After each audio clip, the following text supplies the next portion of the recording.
స్త్రీ చాలా పాపాలు చేయడం వల్ల ఆమెతో ఎవరు మాట్లాడరు. ఒకరోజు ఆమె బావి దగ్గరికి నీళ్లు తాగడానికి వచ్చినప్పుడు జీసస్ ఆమెతోని ఏమని చెప్తాడంటే, నాకు నీళ్లు ఇవ్వు అని చెప్తాడు. అప్పుడు యూదులు మాతో మాట్లాడరు కదా దేవా అంటే,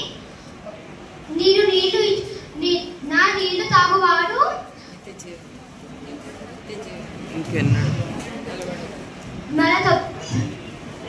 మరలా దప్పను. ఇప్పుడు యాక్టివిటీ చూద్దాం.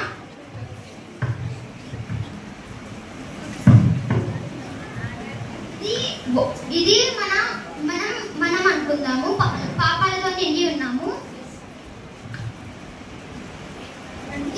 ఇది జీసస్ అనుకుందాము. మనలోకి జీసస్ వచ్చి మన హృదయాన్ని మెల్లగా మార్చుతున్నాడు. ఇప్పుడు మనం జీసస్లోకి మారాము.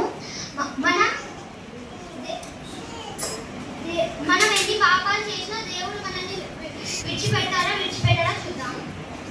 యూటానమీ 31:6 కూడా ఉంటుంది, నేను ఎల్లప్పుడూ మీతోనే ఉండును అని ఉంటుంది. ఇప్పుడు సపరేట్ చేస్తున్నాను. దేవుడు మనల్ని విడిచిపెట్టలేదు. ఇప్పుడు మనం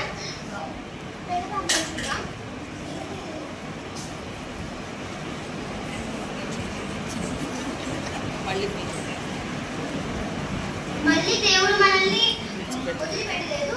అంటే మనం తెలుసుకోవాల్సింది ఏంటంటే, మనం ఎన్ని పాపాలు చేసినా దేవుడు మనతోనే ఎప్పటికీ ఉంటాడు. దేవుడు మన కోసం ఆ శిలువ పైన రక్తాన్ని ఇచ్చాడు. అందుకని మన